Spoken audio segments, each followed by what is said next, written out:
पिछले कई दिनों से सोशल मीडिया पर एक कहानी चल रही होगी, आपने सुना होगा। रानिया राव, एक कन्नड़ फिल्म एक्ट्रेस, दिखने में खूबसूरत, कई फिल्मों में काम कर चुकी हैं और अभी सुर्खियों में है इसलिए कि इनकी पहचान इस वक्त एक स्मगलर के तौर पर है। लेकिन उनसे ज़्यादा कहानी उनके पापा की चर्चित है इस वक्त, वो ज़्यादा सुनी सुनाई जा रही है। उनके पापा डीजीपी रैंक के पुलिस अफसर हैं, मतलब डायरेक्टर जनरल ऑफ पुलिस की रैंक के, और ये बड़ा पोस्ट होता है किसी भी स्टेट का, जो टॉप बॉस होता है। जैसे भी मैंने कहा गाज़ियाबाद के जो एसएसपी, तो वो उस गाज़ियाबाद शहर के कप्तान हैं। कप्तान का मतलब ये होता है लीडर। तो उसी तरीके से एक पूरे स्टेट, जैसे गाज़ियाबाद है तो पूरे स्टेट, यूपी की बात करें तो वहाँ डीजीपी होते हैं, जो भी प्रशांत कुमार जी हैं, जिनकी मूछें बहुत फेमस हैं। तो सेम वैसी एक डीजीपी कर्नाटक के, और वो डीजीपी रामचंद्र राव जी की बेटी है रानिया राव। हालांकि सौतेली बेटी है, क्योंकि जो शादी की तो ऑलरेडी पहले वो किसी और की, मतलब माँ तो वही थी लेकिन पिता कोई और थे। तो डीजीपी साहब की सौतेली बेटी रानिया राव। लेकिन परवरिश सब कुछ ठीक ठाक हुआ, इन्होंने पढ़ाई की, इंजीनियरिंग की पढ़ाई की, फिर तकदीर ने साथ दिया, फिल्मों में काम किया और अच्छी खासी फिल्मों में काम किया। कन्नड़ फिल्मों की एक ठीक ठाक मतलब एक्ट्रेस। इनकी अगर कुछ फिल्म की बात करूँ तो एक मणिक की फिल्म है जिसमें जाने माने सुपरस्टार सुदीप हैं, उनके साथ फिल्म में काम किया। इसके अलावा एक वगाह फिल्म है, विक्रम प्रभु के साथ काम किया। फिर एक में लीड रोल इन्होंने किया था एक्टर गणेश के साथ। तो ये सारी फिल्मों में भी काम किया, लेकिन फिर बाद में इन्होंने एक आर्किटेक्ट से शादी कर ली और ठीक ठाक ज़िंदगी अपनी बेंगलुरु में गुजार रही थी। फादर डीजीपी रैंक के अफसर थे। तो ये सारी चीज़ें अपनी जगह थी। तो हुआ यह कि कुछ वक्त पहले DRI यानी कि डायरेक्टरेट ऑफ रेवेन्यू इंटेलिजेंस, राजस्व खुफिया निदेशालय, एयरपोर्ट पे जो भी लोग आते हैं, जो ट्रैवल करते हैं, बहुत सारे पैसेंजर आपने देखा होगा, कुछ ग्रीन चैनल से गुजर जाते हैं, कुछ नॉर्मल गुजर जाते हैं, जिनके ऊपर शक होता है, कस्टम वाले और भी लोग देखते हैं। हर पैसेंजर के आने जाने के पूरे रिकॉर्ड भी होते हैं।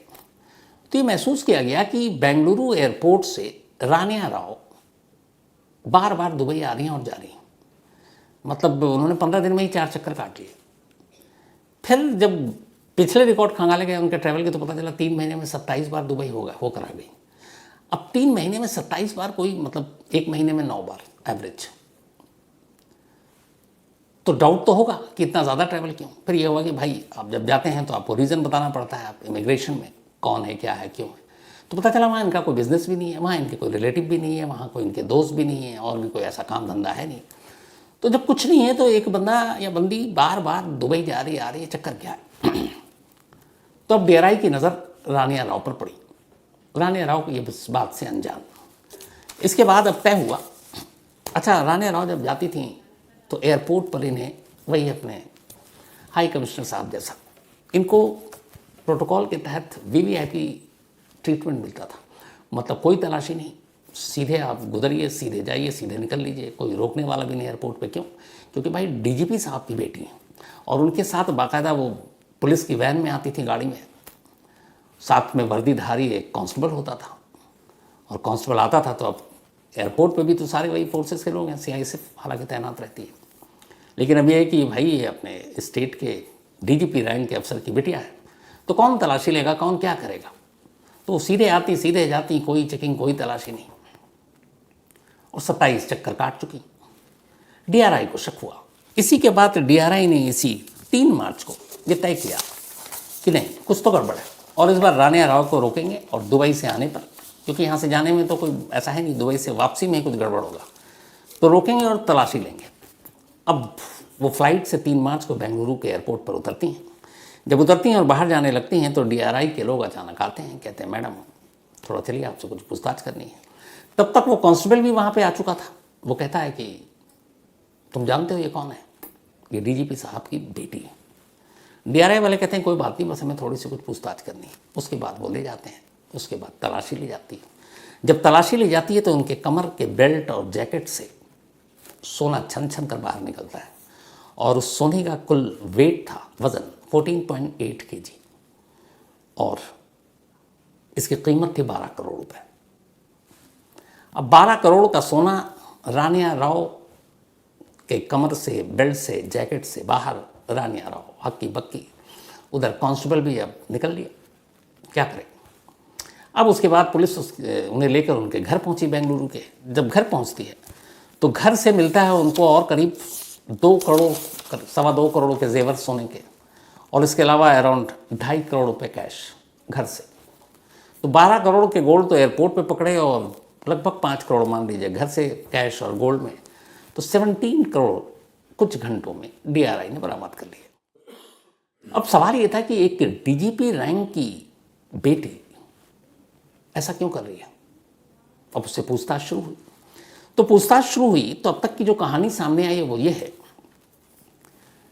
कि रानिया राव पहले ट्रैवल किया करती थी, शौकिया, दुबई भी जाती थी, और अक्सर जब वो जाती है एयरपोर्ट पर तो उनके फादर की जो ऑफिशियल गाड़ी है पुलिस की वो उन्हें एयरपोर्ट पे छोड़ती, सीधे अंदर, कोई तलाशी नहीं, कुछ नहीं, बल्कि उल्टे सैल्यूट पड़ता क्योंकि साथ में पुलिस वाले होते। और फिर वो जाती हैं और फिर रिसीव करने के लिए भी पुलिस वाले जाते और आते। इसी बीच में कुछ लोगों की नज़र पड़ी और उन्होंने देखा कि यार ये तो बड़ी VVIP तरीके से एकदम मूवमेंट है इसकी, एयरपोर्ट पे कोई तलाशी नहीं, आने जाने में कुछ नहीं। इसके बाद धीरे धीरे अब रानिया को जाल में फांसने की कवायद शुरू हो गई। फिर ये हुआ कि उससे लालच दिया गया और कहा गया कि देखो तुम्हारे फादर की वजह से तुम्हारी तलाशी तो होती नहीं है, पुलिस वाले खुद तुम्हारे साथ होते हैं, पुलिस की गाड़ी में तुम आती है एयरपोर्ट और जाती भी हो, तो दुबई से हमारे गोल्ड है, बस उसको तुम पहुंचा दो, हर खेप पे तुम्हें पैसे मिलेंगे। दुबई में और इंडिया में गोल्ड का रेट थोड़ा फ़र्क है, और एवरेज एक बार में रानिया राव वहाँ से गोल्ड करीब 15 kg लेकर आती थी, 15 किलो के आसपास। तो अगर 15 kg लाती थी उसका मतलब एक ट्रिप में उसे अराउंड 51-52 लाख पैसे मिलते थे।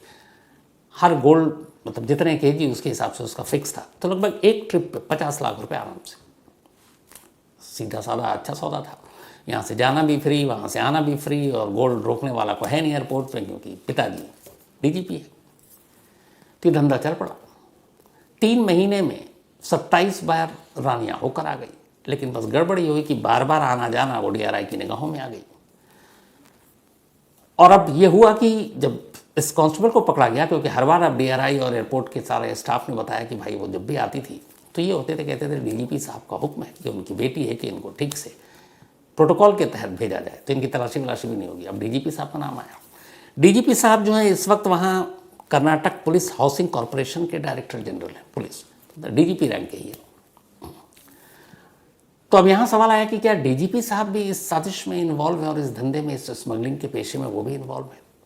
जब बेटी को गिरफ्तार किया गया तो बाप से भी पूछताछ हुई। उन्होंने कहा हमें तो जब मीडिया में पहली बार खबर आई तब पता चला, बट सवाल ये है कि फिर वो बार बार एक ख़ास पुलिस वाले को ही एयरपोर्ट अपनी बेटी के साथ क्यों भेजते थे और ये कहते थे कि ये DGP की बेटी है।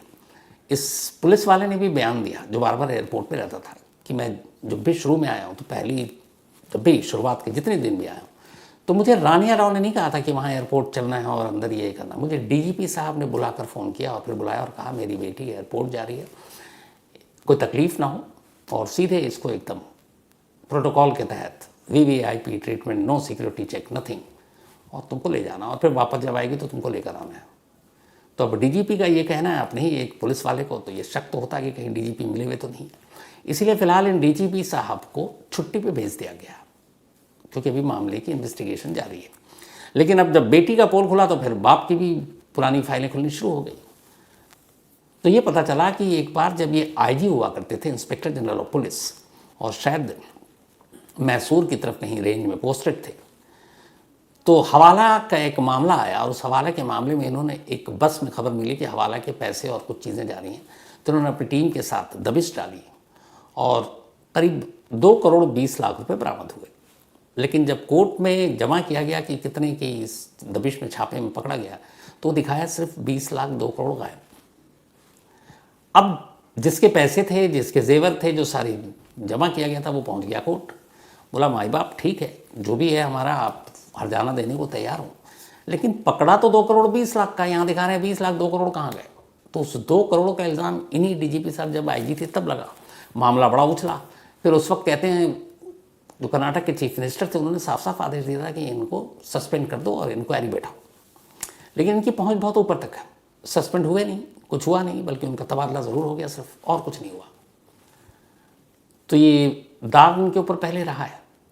और अब सीधे सीधे बेटी 14 दिन की जुडिशियल कस्टडी में भेज दी गई है और पुलिस ये जांच कर रही है कि इनके पीछे पीछे कौन कौन से और रैकेट है, कौन कौन से लोग हैं। लेकिन इसमें ऑर्गेनाइज्ड गैंग की अभी तक बात कम आ रही है। ये आ रही है कि चूंकि रानिया राव को एयरपोर्ट पर इस तरीके का वीआईपी ट्रीटमेंट लेते हुए देखा गया कि तलाशी नहीं होती, तो कुछ लोगों की नज़र पड़ी, उन्होंने कहा चलो अपना धंधा चमकाते हैं इसी के ज़रिए। तो उसको एक सवारी के तौर पर इस्तेमाल किया। हर ट्रिप में उससे कहा इतना हम तुम्हें गोल्ड देंगे, तुमको पहुंचा देना है। और चूंकि कोई तलाशी होनी नहीं थी तो वो गोल्ड आती रही।